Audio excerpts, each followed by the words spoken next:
G'day and welcome to the Ball Boys Fantasy Basketball Podcast, giving you number 20. I've cheated a little bit on today's podcast, and we are doing the Thompson Twins, Amen and Ausar. Let's go! Jordan open. Chicago with the lead. Bryant to shot. Not a game. We talking about practice. LeBron James with no regard for human life. Anything's possible. Back out to Allen. His three-pointer. Bang! Curry for three. Wow! Unbelievable. Making it rain in New York. We the North are now we the champions. Not the destination, it's the journey. Mamba out. G'day and welcome again to the Ball Boys Fantasy Basketball Podcast. I'm your host, Mitch Casey, and you can find me on Twitter at Ball Boys Fantasy. And today we're continuing our top 25 countdown of the most interesting, most fascinating, and potentially the most influential fantasy basketball players. And we are at number 20 today. And I have cheated a little bit here. I've got two players, but you know, they came into the world together. They were drafted side by side together as well. So I've just lumped in together Amen and Ausar Thompson as the number 20 players that we're going to be discussing today. Two rookies, two different teams that we're going to talk about, and two very impressive stat sets. So we're going to be discussing opportunity for them to start the season. What can we actually expect for them? We've never obviously seen them in the NBA. Some of you might not know what they're good at, what they can do, what we can expect from them statistically. So we're going to go through that. And then also, I guess just the best and worst case scenarios with these guys. How high should we be drafting them? And all of that jazz. If you haven't already, go back and catch up 25 through 21. We've had some good and very interesting players, I think, so far.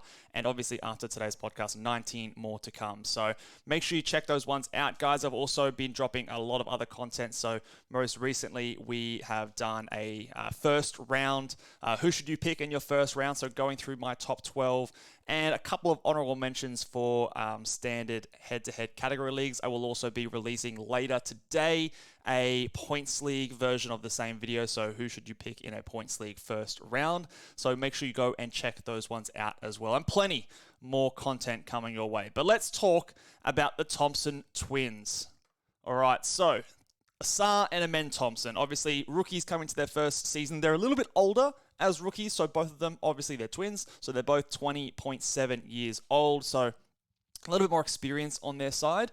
If we look at their ADPs on Yahoo, we've got for Ausar 141.5, Fantrax 136.8, ESPN 132.7. So all going around that 130 to 140 range for Ausar. And Amen is actually very similar here as well. So Yahoo 143.8, Fantrax 134, and ESPN 135.7. So Amen slightly going later than Ausar, but the gap is close. And on Fantrax, Amen's actually going a little bit higher. So, but they are both of them usually in most mock drafts I've seen as well, not going too far apart.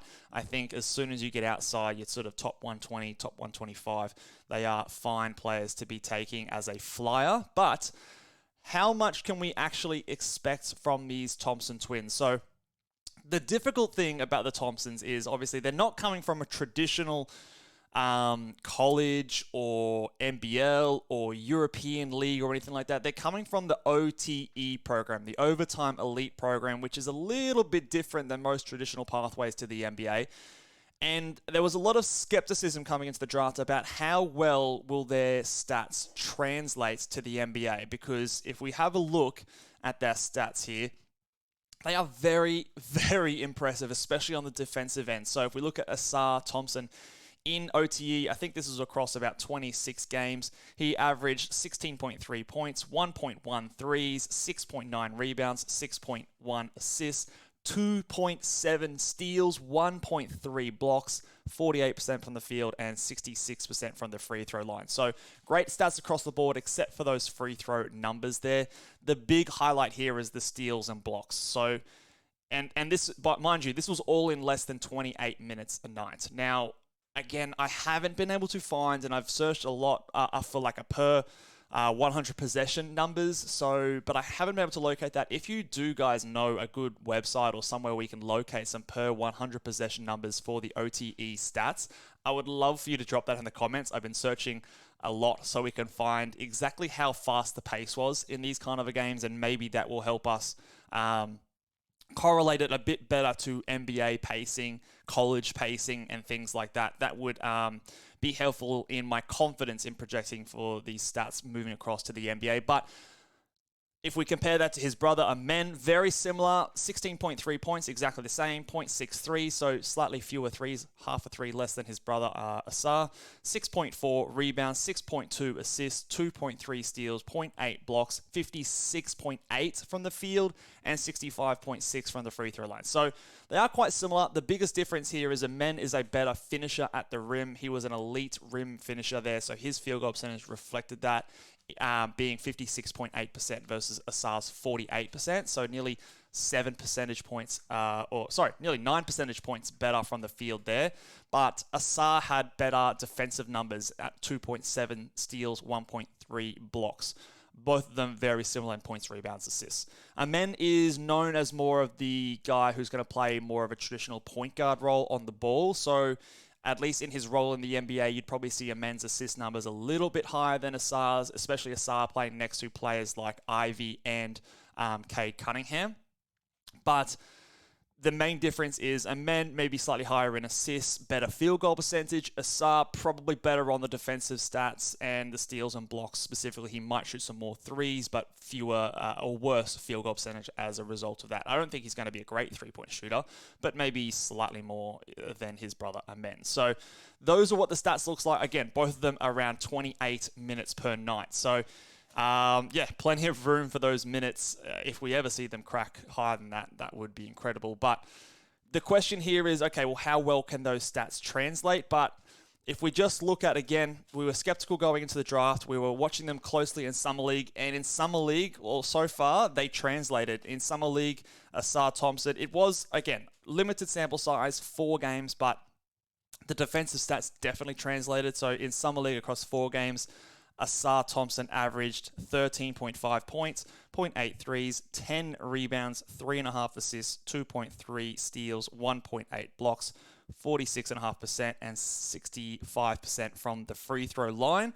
So again, you're probably not going to see these guys score a whole lot, but it's the rebounds, assists, steals, and blocks for Ausar especially. I think those are going to be big. And again, Amen only played the 1 game, so again, take this with a pinch of salt, of course.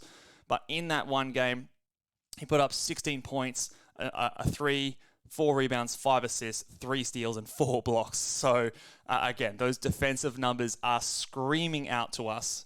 It is obviously dangerous to rely on 1 game sample size, but when you combine the defensive stats we saw in the Overtime Elite, just the footage and the film of their smarts, their just ability to get into passing lanes, but also strip the ball off live dribblers as well, I can see them being very good and very productive defensive players in the NBA. So whilst I'm not projecting them to do 2.7 and 2.3 steals per game, you could see them at 1.5, 1.4 steals quite comfortably in limited minutes, getting maybe close to a block per game from guard-eligible players.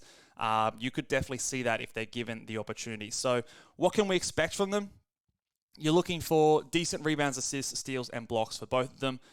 Maybe 1-3 per game from Ausar on poor efficiency, so poor field goal, poor free throws, so be mindful of that. I don't think it'll be on high volume, so that is something you could probably live without. Think of like an early days Lonzo Ball kind of type player. Maybe not quite obviously Lonzo Ball developed into a very good 3-point shooter and his 3-point volume was quite high. I don't think we'll see that early on, but think about that kind of stat set. I think in the NBA is what we can expect from potentially both of these players. Probably the steals and blocks numbers even better than that, in my opinion.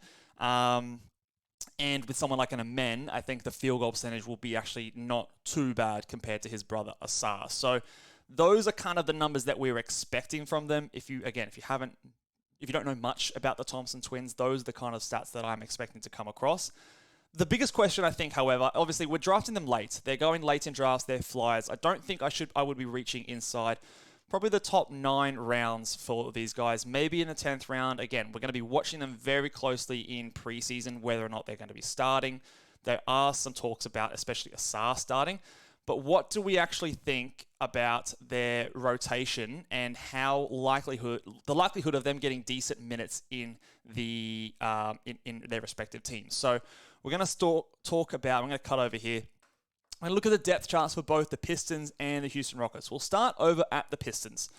This is how I expect the Pistons to line up. I've kind of gone with, I guess, you could say a pessimistic look for the Pistons as well, but I do think there is a lot of upsides, and we'll go through this together. So, point guard, you're going to get Cade Cunningham.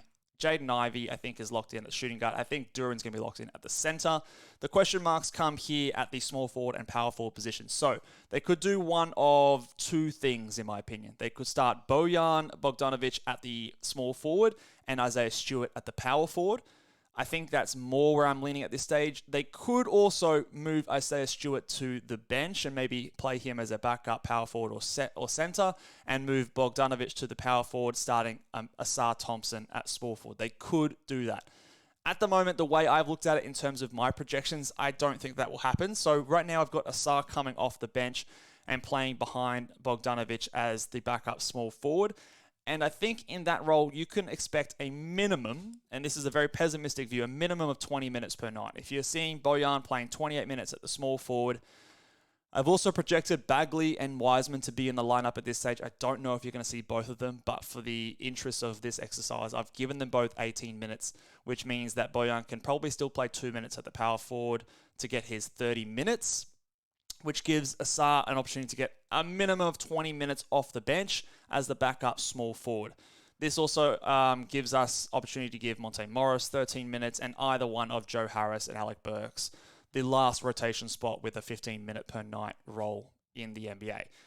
So that's what I think you can expect from Ausar Thompson in a minimum. Now, in 20 minutes per night, is he going to be someone that can blow away the top 120 numbers? No, I don't think so. I don't think that will be enough, but it might be enough for him to get top 160, top 170 numbers, which, if you can wait and sort of see how things go, gives him at least the opportunity to sort of settle into the opportunity to maybe improve on that as the season goes on, because I think the Pistons will discover soon enough, if that is the way that they're going to go, that having these four bigs out on the court at any given time, two bigs out on the court at any given time is not going to be the way to go. So a couple of upside things that could happen with this lineup. Well, we could just see James Wiseman or Marvin Bagley not play. They might not be in the rotation at all. So you could free up a full 18 minutes here, which can go to players like Ausar Thompson. It could go to players like Jalen Duren. Isaiah Stewart might play a bit more. Maybe instead of 18 minutes, this is more like 14 minutes, and you're playing, more Bojan at the 4, and that gives Ausar Thompson an extra 4 minutes per game, so you could get him as high as 24. I think that is more likely. Like, let's say, for example, these guys play 16, or we play 14 minutes here. We also get James Wiseman a little bit at the center, so we give him another 2 minutes, so he's got 16 minutes in total. We replace this by going him down to another 16 minutes, so you freed up another 4 minutes per game there, and that can go towards Ausar Thompson. So I think worst case scenario, you're going to see Ausar playing 20 minutes. I think a more likely scenario is something like this, where he plays 24 minutes per night, with the upside that they just say, Isaiah Stewart, you're not a 28-minute-a-night guy. You're someone that's playing more like 22 or 24 minutes per night. Let's say he plays 22 minutes. And again, you're going to play more Bojan Bogdanovic at the power forward. So that gives this one an extra 6 minutes. So there's 8, making this 20. And then you've got Ausar Thompson already getting close to 30 minutes per night, which is something that equals that total amount of minutes. So it is very easy for me to make the case that Ausar Thompson makes his way up to 30 minutes a night, even if he's not starting, just because I think the clunkiness of Marvin Bagley, James Wiseman, Isaiah Stewart at that power forward center position it's super clunky, right? I don't think that they're going to be successful in this. The worst case scenario, if we go back a few things, was them both playing 18 minutes a night and then force-feeding that, seeing what they have. So I think that could be something that you see early in the season. You might need to put up with a 20-minute per night Ausar Thompson to begin with. So that's the worst case. The best case is he can get up to 30 minutes per night. I don't see exactly why that shouldn't be the case. And this is, again, not accounting for any injuries. So 34-year-old Bojan Bogdanovic, does he, pick up some injuries and things like that. Some players like Wiseman and Bagley have had issues staying healthy and that sort of a thing. So there is a very easy case for me to say that Ausar Thompson gets a lot of minutes, and that's just at the small forward position. You could also see, again, him playing some shooting guard or maybe even some backup point guard minutes if Monty Morris is not doing his thing. So I think those are the biggest things. I've named here the X factors for this are the Wiseman-Bagley situation. So what are they doing with that? How much are they going to really force this thing to be a thing? And the other things that I haven't got here on this lineup, I haven't got Killian Hayes or Burks is what that should say. I haven't got either Alec Burks or Joe Harris plays. Do they want to play both of those guys? I don't really think that would be the case. That would make this an 11-man rotation, and not many NBA teams do that. If they do that, I think that would be at the expense of one of these big guys, and they play more Bojan at the 4, which again, I don't think affects Ausar Thompson at the end. So I am very confident that he plays a minimum of 20 minutes a night to start the season, with the potential for that to be as high as 30 minutes per night. So I'm very confident, and it's very easy for me to find the rotation minutes for Ausar Thompson to get the minutes that I think he requires to be a standard league player. So if he was playing 30 minutes a night, I think the top 100 is easily within his grasp. If I was to say that Ausar Thompson was playing the same amount of minutes as someone like a Scoot Henderson, I think from a per game and a per minute perspective, Ausar Thompson would produce better fantasy numbers. Now, they'd be different. It would be less scoring, probably fewer assists, but the steals, blocks, the rebounds would probably be better. And in that situation, I think that he's going to be a better fantasy player. It'd be for certain builds, but again, we're not going to draft him as high as someone like a Scoot Henderson is going, because we're not as confident in his minutes projections this year.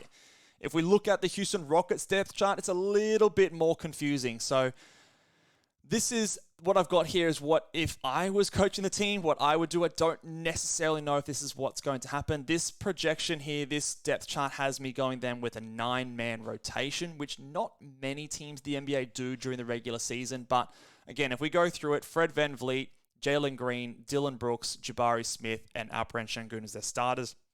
I kind of think that that's locked in pretty much. And I don't really see Amen having the opportunity to start at any point, different to how I think Ausar Thompson could quite easily start either ahead of one of these two players.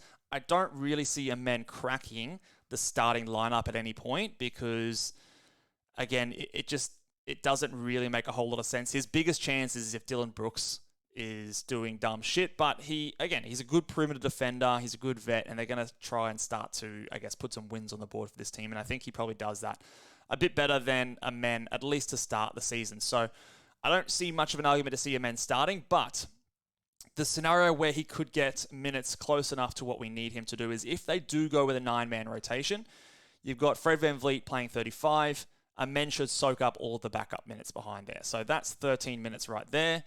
You've got Jalen Green, and now that Kevin Porter Jr. is not going to be playing on this team, you really don't have much of a backup 2 there as well. So could we see a bit of a 3-guard rotation between Amen Thompson, Jalen Green, and Fred VanVleet in that 1 and 2 spot, and you've got 2 of those guys on the court at any given point? I've also thrown Dylan Brooks here. He might slide down to the 2 at some point if you really want to facilitate some of these bigger lineups with Tate, Tari Eason, Jabari Smith, Şengün, and things like that. So this is the scenario that if they do want to run a 9-man rotation, that you could see Amen Thompson getting as high as maybe 25 minutes per night. And in 25 minutes per night, Amen Thompson could definitely be someone that you have on your fantasy roster. He could be 120 in that time, given his great per minute production in steals, blocks, and assists. So I think that would be enough to get him there. Now, in that situation, I haven't got someone like an Aaron Holiday playing any minutes, so we need to watch him in regards to Amen Thompson. Is their plan to still play someone like an Aaron Holiday? I've also got Cam Whitmore and Jeff Green out of the rotation in this scenario. I don't know if they necessarily affect Amen too much, but what it might do is if they do want to play those guys, maybe you do see some more Dylan Brooks or Tate minutes at the 2. Again, I don't know if that's really what you want to do. You're getting a lot of maybe non-shooters out there. Maybe if it is Jeff Green. But I think that Jeff Green would more cut into someone like a Landale's minutes or something like that. Maybe you play him as a small ball center. So I'm less concerned about that part of the rotation affecting someone like an Amen Thompson. But what we really want to do to see whether or not Amen's going to get enough minutes is just double check on what Aaron Holiday is doing to start the season, to start in the preseason games. Is he kind of in that first 9 or 10 players off on the court? Or are they going to be going with Amen Thompson basically backing up both the point guard and shooting guard positions? Because I think the rest of the lineup is pretty set. I mean, Dylan Brooks, 28, but 2 minutes there, so 30 minutes all up for him. Jay Sean Tate, we can't forget about him. I think he probably plays 18 to 20 minutes. Tari Eason, again, 18 to 20 minutes, backing up small forward and power forward. Jabari Smith, 30 minutes there, maybe a couple minutes as a small ball center, and then you've got Şengün and Landau making the most of the rest of those center minutes. So I think all of that is pretty self-explanatory. Again, this is why I don't necessarily see Tari Eason being a player that cracks into a huge minute role this season, because you do have Brooks and Jabari Smith there, and their spacing compared to Tari Eason I think is very important if you're going to run Şengün out there a lot, who, again, probably needs some spacing around him.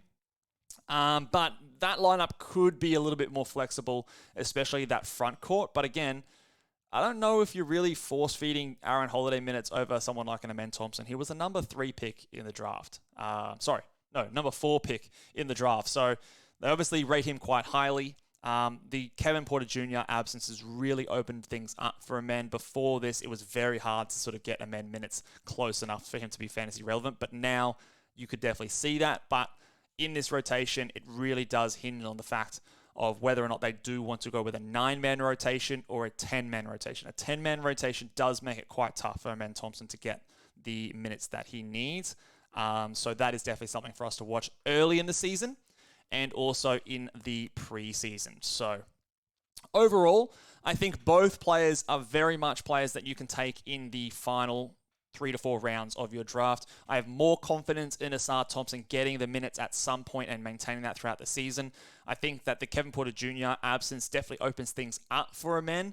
But again, it's going to come down to the fact of whether or not it's a 9 or a 10-man rotation. Most teams run 10-man rotations during the regular season. So I'm expecting for him to maybe not get the minutes. But again, it's really only Aaron Holiday. Like, are you really making Aaron Holiday play every game? Every night in the rotation? I don't necessarily know if that's going to be the case. So one to watch. Definitely, I still think at this case, before we've seen any preseason action, that I would be taking Ausar over Amen Thompson, just because of the confidence I have in him getting opportunity. But I think both of these players, especially if you're looking for those rebounds, assists, steals, and blocks, you can definitely take a swing on them in the last 3 rounds. I wouldn't be pushing earlier. I definitely wouldn't be pushing into rounds 9 and above. Again, I talked about this with a few guys. If you're really, really keen on these guys and they fit your team to a perfect point, you can grab them in round 10 and get a more boring, safe player in round 11 as the first player on your bench. But otherwise, perfect spots to get these guys is first player on your bench, second player on your bench, and then you've got a really good upside player. I think by halfway through the season, these guys are going to be on every fantasy rosters, but it's just whether or not you can hold them at the start of the year whilst the teams kind of work out and tinker with their rotations. So definitely one to monitor early in the season. But let me know down in the comment section, what are you guys thinking with the Thompson Twins? Do you think that you're going to be targeting them in your drafts coming up for fantasy basketball season? We're going to talk about number 19 in a second, and I'm going to give you guys a big hint to what it is. You guys can guess in the comment section. But before we do, make sure if you haven't already, go and check out ballboysnba.com and grab yourself a season guide. I've got my top 150 categories, points rankings, top 250 projections, my top 250 Dynasty rankings as well. Drop in a couple of fantasy basketball articles over there as well. And during the season, we're going to be doing some fantasy basketball Q&As for all the members over there. So go and check that one out, guys. Number 19. Well, who is it? Here is your hint. Number 19 is a guy who has per minute upside out the door. He also has very little competition for him ahead of the position or behind him at his position. So the opportunity is right there in front of him. However, I don't think he's very good. And I don't think that he is in the team's plans for the future. So how much confidence can we have in this player getting 28, 30 minutes a night? we'll talk about it in the next podcast, guys. So get your guesses in down in the comment section. Who do you think it is? Permanent monster, but I don't think he's very good, but he has opportunity. Who is it? Let me know down in the comments, and I'll see you guys tomorrow. Bye.